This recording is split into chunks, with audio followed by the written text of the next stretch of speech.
पंडित श्री हर्ष शास्त्री फुटेरा इनसे मैं निवेदन करूंगा कि वे लेशिया मार्गना 9 से 16 अधिकार जो है इसके ऊपर अपना मंतव्य यहाँ पर प्रस्तुत करें। पंडित श्री हर्ष शास्त्री फुटेरा सभी करतल ध्वनियों से उनका हार्दिक हार्दिक यहाँ पर स्वागत करें।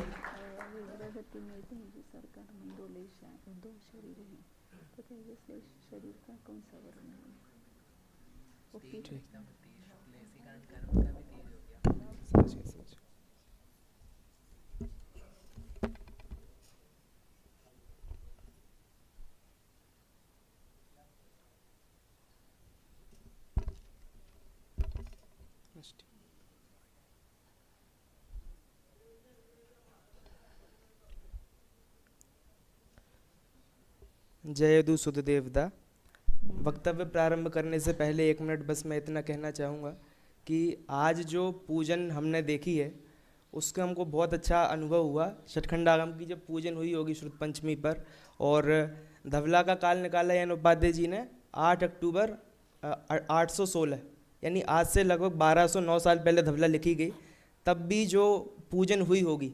तो बात ऐसी है कि उस समय अभी आप मेरे जन्म से लगभग 100 साल पहले 1905 की बात है, नाथूराम जी प्रेमी जो हुए हैं तो उनके अभिनंदन ग्रंथ में लिखा है, उनके बेटे ने परिचय दिया कि उनके ग्रंथ में प्रकाशित, उनके जो कार्यालय था उसमें प्रकाशित ग्रंथ थे, तो प्रकाशित ग्रंथ तुमने कैसे कर दिए, केवल छापने के ही उनने रोड पर फेंक दिया, पूरा का पूरा टेबल उठाकर उनका। इस कारण से अभी भी बात है धवला आदि छपी तो उसमें भी बहुत सारा विरोध था। और कैलाश चंद जी की पुस्तक सिद्धांत, हम उनको सिद्धांताचार्य कहते हैं, उनकी पुस्तकें 18 वर्षों तक केवल ऐसे मुद्रणालय में पड़ी रही, जब तक वो फट नहीं गई तब जाकर उनकी पुस्तकें प्रकाशित होती थी। ये बात है 1950 की और आज 2025 चल रहा है, ज़्यादा काल नहीं हुआ है और आज हम सब मिलकर एक ग्रंथ प्रकाशित हो रहा है, उसमें हम सब इतने शामिल हैं, देखकर बहुत हर्ष हुआ हमारे को। भागचंद जी जो कहते हैं इदानीम अप्येषा बुद्धजन मरालय परिचिता, वो हमारे को देखने मिलता है। विषय पर केंद्रित होते हैं। लेशिया मार्गणा में जो 68 गाथाएं हैं उसमें से मेरे विषय में केवल 21 गाथाएं हैं जो कि बाद के 8 अधिकार हैं। उसमें सबसे पहला है साधन। साधन का अर्थ होता है हेतु। 2 प्रकार की लेशिया हैं, एक है द्रव्य लेशिया, एक भाव लेशिया। तो द्रव्य लेशिया यानी बॉडी का कलर, और वो भी ऊपर का कलर उसमें बताया। तो उसमें कहा कि क्यों हुई, तो उन्होंने कहा वर्ण नाम कर्म के उदय से हुई, इसीलिए द्रव्य लेशिया का हेतु जो है वह वर्ण नाम कर्म का उदय है। अब जो प्रकृति समुत्कीर्तन अधिकार है गोमट सार का, उसमें वर्ण चतुष्क जो है उसकी 20 प्रकृतियों को 4 में ले लिया। तो वर्ण तो 5 थी, आपने उसको 1 में क्यों ले लिया, तो उसका हेतु दिया कि 5 का उदय एक साथ होता है। तो जब 5 वर्ण एक साथ उदय में आते हैं तो फिर एक समय पे एक लेशिया कैसे हो सकती है, क्योंकि 5 वर्ण एक साथ उदय में आते हैं। तो उसका उत्तर यही मिलेगा कि वह जो है वह प्रधानता की अपेक्षा बात की गई है, इस प्रकार समझ में आता है। और जो अंतरंग निमित्त है उसको कषाय लिया। तो भाई साहब जो भी बात बोल रहे थे कि लेशिया में उनको कषाय ज़्यादा प्रधान समझ में आ रही है, लेकिन योग उसमें जरूर से समाहित करना है। लेकिन ऐसा कहना चाहिए जो लेशियाओं के भेद किए गए 6 भेद, उसमें कषायों की प्रमुखता है, क्योंकि कषायों के ही मंद मंदतर आदि 6 भेदों से ही उनने वहाँ पर लेशिया के भेद निकाले हुए हैं। इसीलिए यहाँ पर ऐसा जानना चाहिए। योग की तीव्रता अधिकता से लेशिया का कोई भेद नहीं बनाया है, लेकिन इस कारण से उसको नेगलेक्ट हम नहीं कर सकते हैं। इस प्रकार इसका पहला पॉइंट हुआ। अब 10वीं जो बिंदु है वह है संख्या। संख्या के लिए यहाँ पर 6 गाथाएँ हैं। देखिए, एक संख्या जो होती है वो 4 प्रकार से निकाली गई, द्रव्य क्षेत्र काल भाव। तो आप पूछोगे संख्या में ही द्रव्य क्षेत्र काल भाव करने लगे, तो संख्या जो है उसको द्रव्य प्रमाणानुगम कहते हैं। आप कहते हैं सत संख्या क्षेत्र, तो संख्या है उसी में क्षेत्र आदि कैसे लगेंगे। तो जैसे हम बोले कि भैया कितने विद्यार्थी सामने आए हैं, तो कोई कहे 1 घंटे में जितने मिनट होते हैं उसका 10वां भाग विद्यार्थी आए हैं। तो अब 1 घंटे में कितने मिनट होते हैं, 60 मिनट होते हैं, उसका 10वां भाग कितना होता है, 6।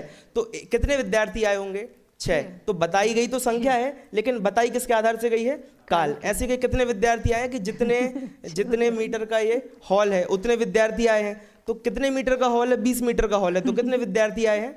20 विद्यार्थी आए। तो इस प्रकार बतानी तो संख्या है, लेकिन बताई किसके आधार से जा रही है? क्षेत्र काल। और ऐसे ही बोले कि सूर्य है, उससे तुम्हारा जो बल्ब है ये कितना डाउन है, तो कहीं भी बहुत 100वां भाग, 1000वां भाग, लाखवां भाग, तो उससे अपन ने संख्या थोड़ी निकाली, लेकिन हमारे को भावों से पता चल गया कि उसका कितना टेम्परेचर आदि है। इस प्रकार से यहाँ पर देखना चाहिए।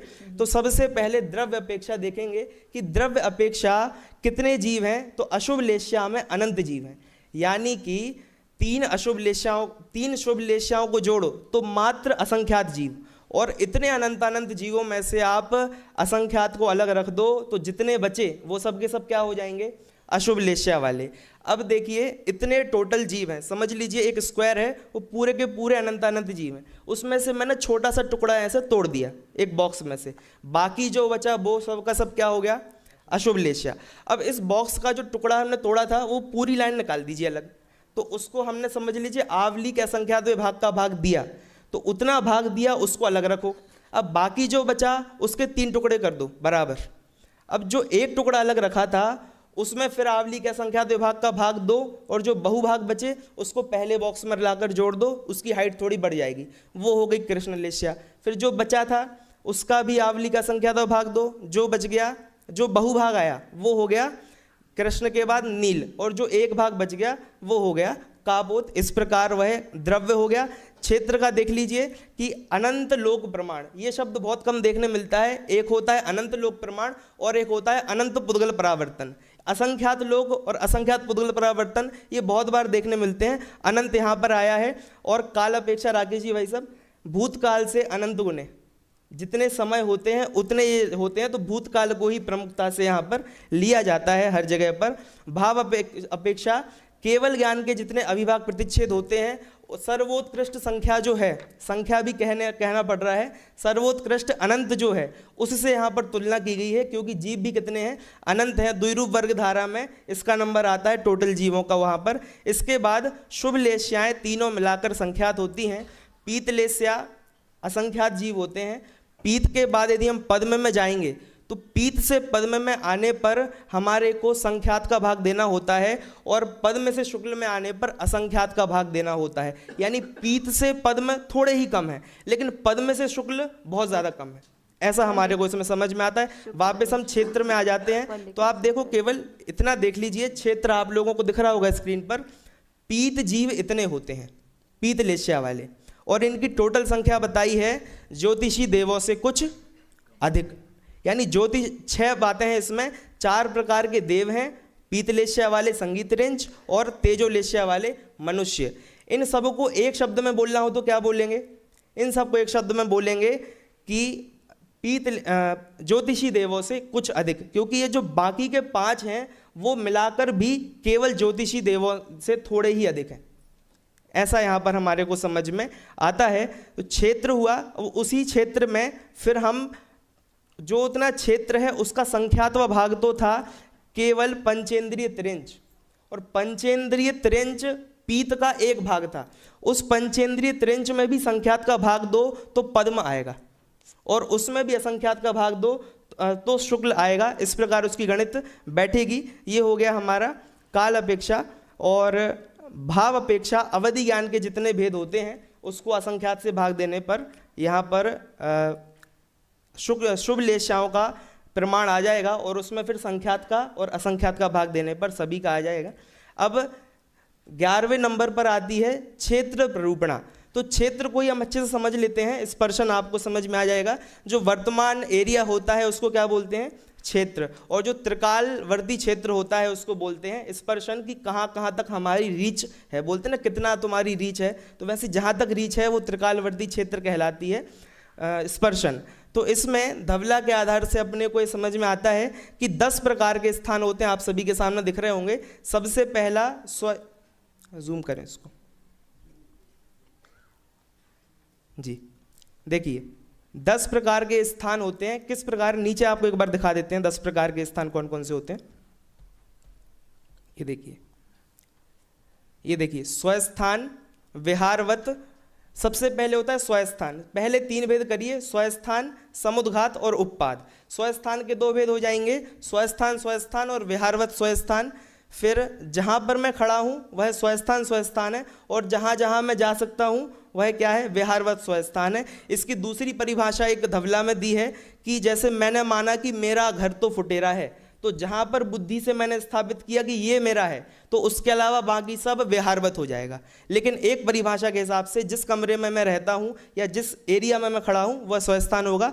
फिर 7 समुद्घात आ जाएंगे, और फिर अंत में उपपाद यानी जहाँ पर जीव का जन्म होता है वह क्षेत्र उपपाद कहलाता है। और इनको भी 5 प्रकार के लोकों में बांटते हैं। देखिए कौन कौन से, सर्वलोक पूरा 343 घनराजु, ऊर्ध्वलोक यानी 196 घनराजु, ऊर्ध्वलोक अधोलोक, ऊर्ध्वलोक में उससे कम आ जाएगा, और तिर्यकलोक यानी पूरा का पूरा मध्य लोक, और मनुष्य लोक यानी 2.5 दीप।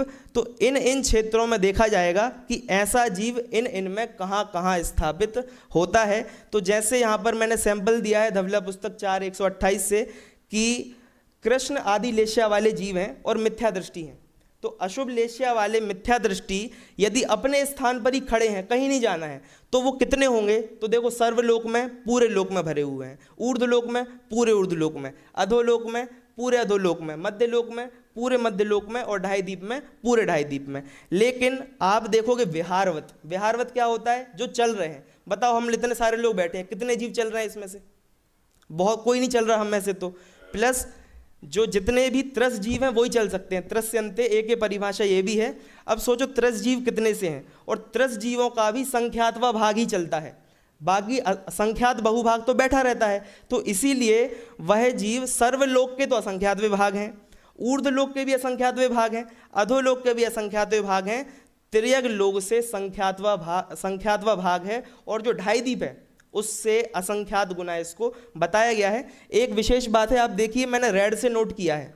तो रेड से जो नोट किया है वह क्या है कि धवला में और गोमटसार की टीका में थोड़ा सा अंतर हमारे को देखने मिला कि ये जो अशुभ लेश्या वाले मिथ्या दृष्टि हैं उनका क्षेत्र तिर्यक लोक का संख्यातवा भाग बताया, लेकिन ये धवला की अपेक्षा। लेकिन जो गोमटसार की टीका है उसमें संपूर्ण लोक, ऊर्ध्वलोक, अधोलोक और तिर्यक लोक, इन चारों का ही असंख्यातवा भाग बताया। तो यहाँ पर एक अंतर हमारे को यहाँ पर देखने मिला है, बाकी सब अपने को बात देख लेनी चाहिए यहाँ पर। तो इस प्रकार उनका क्षेत्र देखेंगे। एक जीव अपेक्षा में शॉर्ट में चर्चा कर देता हूँ। देखिए जहाँ जीव खड़ा है वो उसका स्वस्थान होता है। फिर विहारवत यानी जहाँ जहाँ वो जा सकता है। वेदना और कषाय, वेदना कषाय में 9 गुना क्षेत्र। वेदना का क्षेत्र बहुत ज़्यादा नहीं होता है कि किसी को वेदना हुई तो पूरे 3 लोक में चला गया, केवली समुद्घात जैसा, ऐसे नहीं होता है। केवल 3 गुना ही उसका क्षेत्र फैलता है। फिर वैक्रियक में यथायोग्य, मारणांतिक में पूरा सबसे बड़ा जो मारणांतिक समुद्घात का बताया। एक विशेष बात है, मारणांतिक समुद्घात और वेदना समुद्घात ये दोनों एक साथ हो सकते हैं, और ये 11वीं पुस्तक में सिद्ध किया है। सबसे बड़ी जो वेदना होती है, वेदना का अर्थ होता है कर्म परमाणु जहाँ पर है, जीव जहाँ पर है, तो वह होती है सबसे बड़ी महामत्स्य की होती है, जब वो 7वें नरक में जाने के लिए उन्मुख होता है। तो इसमें आप देख लीजिए कि जितने भी जीव हैं उसमें से बहुभाग जीव तो स्वस्थान होते हैं। उस बहुभाग का एक भाग वेदना, उसका एक भाग कषाय, उसका एक भाग उपपाद, ऐसे करते कम कम होते हैं। और तेजस समुद्घात, आहारक समुद्घात ये होते ही नहीं है। कहाँ पर? अशुभ लेश्याओं में, क्योंकि तेजस समुद्घात केवल कहाँ होता है? 6वें गुण स्थान में, और आहारक भी 6वें गुण स्थान में, और जो केवली समुद्घात है वो भी 13वें गुण स्थान में होता है, इसलिए अन्य स्थानों पर वह नहीं लग पाएगा। तो इस प्रकार आप ये चार्ट देख लीजिए, इसको पूरा नहीं समझाते हैं। यहाँ पर 5 प्रकार के लोक की अपेक्षा 10 क्षेत्रों में जीव यहाँ पर बताए गए हैं। पूरा क्षेत्र हमारे को यहाँ से जानने मिलेगा, समयाभाव होने से। आगे स्पर्शन का भी आप चार्ट देख लीजिए, सामान्य से इसको दिखा दिया है, कोई समझाने का नहीं है। इतना समझ लीजिए जैसे पद्म में लिखा है 8/14, इस 8/14 का मतलब क्या है, और घनराजु और लिखा है। अब घन कैसे हो जाएगा? घन में तो लेंथ, ब्रेथ, हाइट तीनों होनी चाहिए। तो बात ऐसी है कि 14 राजू की त्रसनाड़ी हो गई। त्रसनाड़ी मतलब लोक नाड़ी ले लीजिए, क्योंकि त्रसनाड़ी तो थोड़ी कम है, तो वो ले ली। और 1/1 राजू की वो है, तो 14 × 1 × 1 टोटल करके वो 14 बनेगा। उसमें से जैसे हम कहें कि कहाँ कहाँ तक गमन हो सकता है 16वें स्वर्ग के जीव का, या कोई भी जीव है वो कहाँ तक जाएगा, तो जैसे पहले स्वर्ग का जीव है वो खुद से कहाँ तक जा सकता है, उसकी एक अपनी लिमिट है, लेकिन अपने स्वर्ग के ऊपर वो नहीं जा सकता। लेकिन अन्य देवों की सहायता से वो 16वें स्वर्ग तक जा सकता है। तो 16वां स्वर्ग कितने ऊपर है? मध्य लोक से, तो 16वां स्वर्ग 6 राजू, और नीचे कहाँ तक जा सकता है? 2 राजू। तीसरे नरक तक। तो तीसरा नरक, पहला नरक तो यहीं आ गया, दूसरा 1 राजू नीचे और तीसरा 2 राजू नीचे, तो 2 नीचे और 6 ऊपर, तो टोटल कितना हो गया? 8 हो गया। तो 8/14, ये कोई बहुत बड़ा फ्रिक्शन नहीं है, बस ये बता दिया कि 14 में से 8 राजू आ जाएगा। इतना करके आगे चलते हैं। काल देख लीजिए, नाना जीव अपेक्षा हर लेश्या में सब जीव होते हैं, लेकिन एक जीव अपेक्षा यदि विचार किया जाए तो अंतर मुहूर्त उसका जगन्य काल है। और उत्कृष्ट काल आप देख लीजिए कि कृष्ण लेश्या का 33 सागर, क्रमशः लगाइए, 17 सागर, 7 सागर, 2 सागर, 18 सागर और 33 सागर। तो 3 जाएंगे नरक में और 3 जाएंगे वैमानिक आदि स्वर्गों में। और इसमें क्या करना चाहिए कि 2 अंतर मुहूर्त बढ़ा लेने चाहिए। क्यों बढ़ा लेने चाहिए? क्योंकि जिस भी स्वर्ग या नरक में जा रहे हैं उससे पिछले वाले भाव में और अगले वाले भाव में वही लेश्या होती है, तो इसीलिए 2-2 अंतर मुहूर्त यहाँ पर जोड़ लेने चाहिए। और विशेषता ये है कि जो घातायुष्क होते हैं, तो जो मिथ्या दृष्टि घातायुष्क होते हैं वह केवल आयु से पल्ल का संख्यात्व भाग अधिक करते हैं, और जो जीव सम्यक दृष्टि घातायुष्क होते हैं वे आधा सागर अधिक, अंतर मुहूर्त कम, इतना उसमें बढ़ा लेते हैं। यहाँ पर हमारे को एक प्रश्न बस हुआ था कि यदि अंतर मुहूर्त ही उनका काल है तो जो लेश्या स्थान है जैसे आयुबंध का, उसमें सभी लेश्याओं के अंश आ गए हैं, तो फिर उसको कौन सी लेश्या कहा जाएगा, इसका निर्धारण कौन करेगा? और अंतर मुहूर्त ही काल होता है, इसकी क्या महत्ता रह गई जब सभी लेश्याओं के अंश आ रहे हैं? इसका उत्तर आदरणीय माता जी हम सभी को दे देंगी।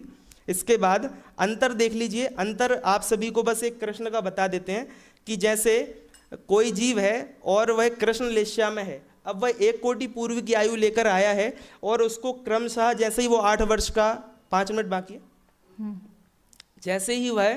जैसे ही वह 8 वर्ष का हुआ उससे 5 अंतर मुहूर्त पहले यानी 6वें अंतर मुहूर्त में वह कृष्ण लेश्या में गया। फिर कृष्ण से नील, कापोत, पीत, पद्म, शुक्ल में आया, और जैसे ही 8 वर्ष का फिट वो हुआ वहाँ से उन्होंने दीक्षा ले ली, और दीक्षा लेकर वह 33 सागर के लिए ऊपर चले गए। और फिर ऊपर से जैसे ही वे नीचे आए तो पहला अंतर मुहूर्त तो शुक्ल लेश्या ही होना था, उसके बाद क्रमशः उनकी लेश्या चली गई, तो 5 अंतर मुहूर्त वहाँ, 5 अंतर मुहूर्त यहाँ, मतलब इसको अनुभव नहीं रखते हैं।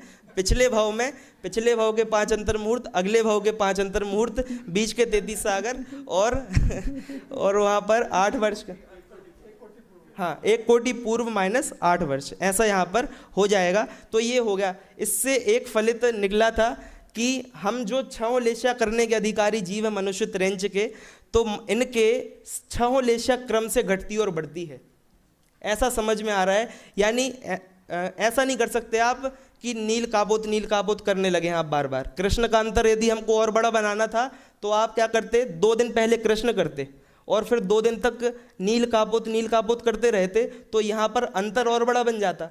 लेकिन हमको तो ऐसा समझ में आ रहा है यहाँ से कि यदि एक बार कृष्ण से गिरना चालू किया, मतलब बढ़ना चालू किया, तो शुक्ल तक जाकर गाड़ी रुकेगी, ऐसा लेकिन देखने से तो फिर इसका काल जो है वह 10 अंतर मुहूर्त से भी ज्यादा हो जाना चाहिए। कितना हो सकता है ज्यादा से ज्यादा वो निकालते हो? अच्छा, कितना हो सकता तो है? वहाँ पर लेकर के जाना है ना, अब उसको दूसरी पर यहाँ भेजना है ऐसे, तो उस अपेक्षा से एनीवे यू कंप्लीट आप चलते हैं। कृष्ण से कोई गिरा, फिर नील कापोत करे 2 घंटे तक, तो 100 अंतर मुहूर्त आ जाएंगे ना हमारे पास। करते हैं, ठीक है, ये मेरा प्रश्न था। तो ऐसे ही करके नील में 2 अंतर मुहूर्त और कम करेंगे, कापोत में 2 और कम करेंगे। सामान्य रूप से इतना जान लीजिए, पीत वालों को हम बहुत बड़ा अंतर बनाएंगे, क्योंकि जितने भी एक इंद्रिय आदि जीव हैं उन सब की कौन सी लेश्या है? अशुभ लेश्या है। तो इनको हम अशुभ लेश्या, शुभ का अंतर करवा कर अशुभ में भेजकर इनका अर्धपुद्गल परावर्तन करवा देंगे। अर्धपुद्गल परावर्तन नहीं, आवली का संख्यात विभाग पुद्गल परावर्तन इनका हो जाएगा। और इसके बाद पद्म और शुक्ल में यहाँ पर बस इतना देखिए, पद्म में क्या किया है, पद्म का अंतर करने उसको पहले पीत में भेजा, और पीत में भेजकर उसको 2.5 सागर के लिए कहाँ भेज दिया, मतलब पहले दूसरे स्वर्ग में भेज दिया है। और फिर वहाँ से 2.5 सागर नहीं, पल्ल का संख्यात भाग अधिक। तो वहाँ पर धवला में प्रश्न किया कि आपने पल्ल का संख्यात भाग बस क्यों जोड़ा, आप इसमें आधा सागर जोड़ देते। तो उनने कहा है हमको इसमें मिथ्या दृष्टि को ही भेजना है। तो उनने प्रश्न किया कि भैया जो जीव 2.5 सागर की आयु बांधकर जा रहा है सम्यक दृष्टि, तो 2.5 सागर की आयु कौन लेगा? सम्यक दृष्टि। तो क्या वो वहाँ जाकर मिथ्या दृष्टि नहीं हो सकता है क्या? तो उनने उत्तर दिया कि जो 2.5 सागर की आयु बांधकर पहले दूसरे स्वर्ग में जा रहा है उसके मिथ्या दृष्टि होने का अभाव है। असंभव है, यानी जो 2.5 सागर की आयु लेकर जाएगा वो नियम से सम्यक दृष्टि ले होकर ही नीचे आ जाएगा। और अभी जो बात मैंने कही थी, प्रश्न जो भाई साहब से पूछा, उसका प्रमाण यहाँ से धवला से भी दिया है। वीरसेन आचार्य ने एक शब्द का प्रयोग किया है, परिवाड़ीय। परिवाड़ीय मतलब परिपाटी से, परिपाटी से ही उसको कृष्ण आदि से लेकर क्रमशः नीचे शुक्ल लेश्या तक उतार लेना चाहिए। लेकिन फिर अगली ही सूत्र में उससे अलग बात वीरसेन आचार्य कहते हैं कि यदि कृष्ण लेश्या का अंतर बनाना है तो देखिए यहाँ पर प्राकृत में किर्ण लेसियस्य नील लेसम करके, ये देख लीजिए यहाँ पर कृष्ण लेश्या वालों को किर्ण लेसियस्य नील लेसम, नील लेसियस्य काउ लेसम और काउ लेसियस्य तेउ लेसम गंतूण अपणो लेसाए जहर्ण कालेण आगदस, यानी इस लेश्या में ले जाकर अपणो लेसा यानी अपनी लेश्या में वापस ले आओ। हमारे को दोनों प्रमाण धवला में मिल गए हैं दोनों बातों के, तो हमने आपको यहाँ पर प्रस्तुत कर दिए, जो भी निर्णय होगा देख लेंगे। इस प्रकार हमारे को कुछ और बातें यहाँ पर धवला के आधार से कहनी थी, अभी उनको गौण करते हैं, विषय से चलते हैं और अंत में भाव की चर्चा करते हैं। तो भाव सभी लेशाओं का कौन सा होगा? औदैहिक भाव, क्योंकि कषाय और योग की बात चल रही है, तो कषाय भी औदैहिक भाव है और योग भी औदैहिक भाव है। बस विशेषता ये है कि योग को कथनचित औदैहिक भाव माना है और कथनचित क्षयोपशमिक भाव माना है धवला में। क्यों माना है? क्योंकि जितना कम वीर्यांतराय का क्षयोपशम होगा उतने कम योग होंगे, और जितना अधिक क्षयोपशम होगा तो उतना अधिक वीर्य होगा। तो भाई कोई कहे इस हिसाब से तो जो 13वें गुण स्थान वर्ती है उनके तो वीर्यांतराय का क्षयोपशम नहीं है, क्या है? अभाव है, तो उनका योग तो ब्रेक फेल हो जाना चाहिए, बिल्कुल योग होते ही जाना चाहिए 3 लोक में। तो वो कह रहे हैं भैया ऐसा नहीं होगा, वहाँ उदय है ना शरीर नाम कर्म का, तो उससे उसको औदैहिक भाव भी ले लो, क्षयोपशमिक भाव उसको 12वें गुण स्थान तक लगा सकते हैं, विशेष हम जान लेंगे। और हमने संख्या देख ली है, संख्या से अल्प बहुत निकालना बहुत सरल है कि कृष्ण लेश्या में ये उल्टा नहीं, इसको उल्टा कर लीजिए, कृष्ण लेश्या में असंख्यात जीव हैं, नील शुक्ल लेश्या में असंख्यात जीव हैं, पद्म में उससे असंख्यात गुणे, पीत में उससे संख्यात गुणे, कापोत में उससे अनंत गुणे और नील और कृष्ण में उससे अधिक अधिक। इस प्रकार वो टेबल जस्ट उल्टा कर लीजिएगा, उसको वो फ्लिप कर लीजिए उसको, है ना। और लास्ट में यहाँ पर 556वीं गाथा है, पूरी लेश्या की अंतिम गाथा। इसमें यह कहा गया है कि लेश्या रहित किनको कहना चाहिए, तो इसका मैं एक बार अर्थ बोलता हूँ, फिर इसका पाठ करके बात पूरी करेंगे। इसमें कहा है कृष्ण आदि लेश्या रहित, संसार से विनिर्गत और अनंत सुख वाले, सिद्धिपुर को प्राप्त ऐसे जीव कौन होते हैं? अलेसिया ते मुड़े दब्बा, उन्हें अलेसिया जीव जानना चाहिए। किन्नादिलेस रहिया संसार विणे गया अनंत सुहा, सिद्धिपुरम संपत्ता अलेसिया ते मुड़े अब्बा। इस प्रकार मेरा लेश्या मारणा का विषय समाप्त होता है। मुझे अवसर देने के लिए माताजी आदि समस्त मंडल को बहुत धन्यवाद, और जो भी मेरी भूलें हुई हों वो मेरी हैं, और जो भी इसमें सही बोला है वो तो ग्रंथों का है। इस प्रकार मैं अपना वक्तव्य पूरा करता हूँ। बहुत बहुत धन्यवाद। हर्ष भाई विषय दिया था। सिर्फ 20 साल के हैं और बहुत ही अच्छी तरह से विषय की प्रस्तुति उन्होंने करने का बिल्कुल पूरा प्रयास किया, बहुत अच्छी तरह से प्रस्तुत किया। लड़कों के ऊपर विकास भैया का भी उपकार है, विकास स्वयं से पढ़ा, हमसे कुछ नहीं पढ़ा। यहाँ पर अब हम प्रश्नोत्तर की तरफ न जाते हुए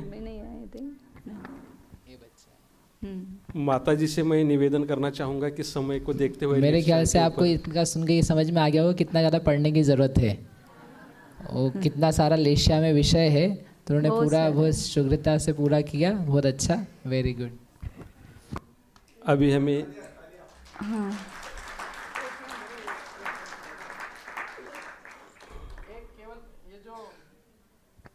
राकेश जी साहब ने प्रश्न पूछा था, उस पर मेरे को विचार आया कि जब भी हम जीवों की विचार करते हैं तो हम अपने को क्यों याद करते हैं? संसार बहुत बड़ा है, 1 इंद्रिय से 4 इंद्रिय तक के जीवों की लेश्याएं अशुभ ही होती है। कृष्ण नील कापोती होती है और कोई 3 के अलावा कोई लेश्या होती नहीं है, और कृष्ण से कुछ कम ही है नील वाले, और नील से कापोत वाले थोड़े ही कम है। इनमें गुणाकार भेद नहीं है, कृष्ण नील कापोत लेशिया में कुछ कुछ अधिक का भेद है। कापोत से कुछ अधिक नील है और नील से कुछ अधिक कृष्ण है, और ये इन 3 लेशिया वाले जीव ही अनंतानंत है। तो 4 इंद्रिय तक के जीवों की तो अशुभ लेशिया ही होती है, शुभ लेशिया है ही नहीं। असंगी के भी कृष्ण नील कापोत और पीत, ये 4 ही लेशिया होती है, और संगी जीव के ही शुभ लेशिया होती है, संगी जीव ही कम है। धन्यवाद। मैं माता जी से निवेदन करता हूँ। समय बहुत हो गया है, इससे 1 ही मिनट में मैं बोलती हूँ कि लेशा मार्गना को सुन करके हमें अपने परिणामों की तरफ ध्यान देना चाहिए।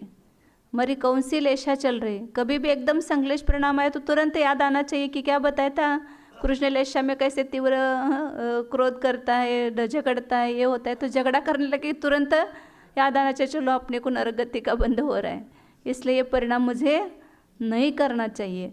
ये लेशा हमारी कौन सी हो रही, इसको मतलब हमारे बाकी सब परिणामों का फोटो, ये लेशा मार्गना मतलब क्या है, अपने परिणामों का एक तरह से दर्पण है, समझो कि उसमें दिखाई देता है कि मैं कहाँ पर हूँ, मेरे परिणाम कैसे हो रहे हैं और इसका मुझे फल क्या मिलेगा। इसका सब लेशा मार्गना पढ़ने से अपने को समझ में आएगा कि हम संश्लेष परिणाम करेंगे, मतलब अशुभ लेशा करेंगे तो अशुभ गति का दुर्गति का बंध करेंगे, और उस समय भी जिस समय लेशा वो परिणाम हो रहे हैं तब भी हमें शांति नहीं, सुख नहीं है। और जब शुभ लेशा में आएंगे, कम से कम अशुभ लेशा से तो हम शुभ लेशा में आए और लेशा रहित होने का हम पुरुषार्थ करें, तो ये लेशा अधिकार पढ़ने से अपना काम ये होगा। अब और क्या बता रहे थे मैं अभी, ये अभी जो लेशा का वर्णन किया ना, तो उसमें एक विशेषण दिया अनंत सुहा। अनंत सुख किसको है, लेशा वालों को नहीं है, लेशा रहित जीवों को अनंत सुख है। इसलिए सुखी होना है तो क्या करना पड़ेगा, लेशा रहित होना पड़ेगा। तो सबसे ज़्यादा दुख अशुभ लेशा में है, और वर्तमान में थोड़ा से भी हमको सुख से जीना है तो कम से कम शुभ लेशाएँ करो, तो उसमें क्या होगा, वर्तमान भी सुखपूर्ण जाएगा और उससे जो बंध होगा वो भी कैसा बंध होगा, शुभ गति का बंध होगा, तो हमें मोक्ष मार्ग के लिए वो उपयोगी होगा। टाइम हो गया है इसलिए मैं ज़्यादा समय नहीं ले रही हूँ। धन्यवाद। इसके पश्चात हम जो विद्वान हैं उनका यहाँ पर सम्मान करना चाहेंगे। सर्वप्रथम पंडित श्री प्रकाश जी छाबड़ा, जल्दी में कर लेंगे हम, फिर महाराज जी से निवेदन करेंगे। पंडित प्रकाश जी छाबड़ा, इनका सम्मान करने के लिए मैं श्री अभिनंदन जी भोरे इनसे निवेदन करता हूँ। अभिनंदन जी से निवेदन करता हूँ, एक मिनट में कर लेंगे। हर्ष भैया का करना है। हाँ ठीक है। हर्ष भाई फुटेरा, इनका सम्मान यहाँ पर श्री अभिनंदन जी भोरे इनसे निवेदन करता हूँ कि हर्ष जी फुटेरा, इनका सम्मान यहाँ पर हम कर रहे हैं। हर्ष जैन फुटेरा, इन्होंने शास्त्री की डिग्री हासिल की है, अभी 20 साल के हैं। गोमट सार, धवला आदि ग्रंथों का अभ्यास करते हैं, शिविर आदि में अपना वक्तव्य देते हैं। 6वें 7वें गुणस्थान के ऊपर वे अभी लेख लिख रहे हैं। संस्कृत और प्राकृत में आचार्य पदवी प्राप्त कर चुके हैं। राष्ट्रीय संस्कृत विश्वविद्यालय से अभी वे प्राकृत और संस्कृत में आचार्य की पढ़ाई कर रहे हैं। इन्हें सर्वादर्श विद्यार्थी श्रुतधारक पुरस्कार प्राप्त हो चुका है। इनका यहाँ पर हम सम्मान करते हुए अपने आप को गौरवान्वित महसूस करते हैं।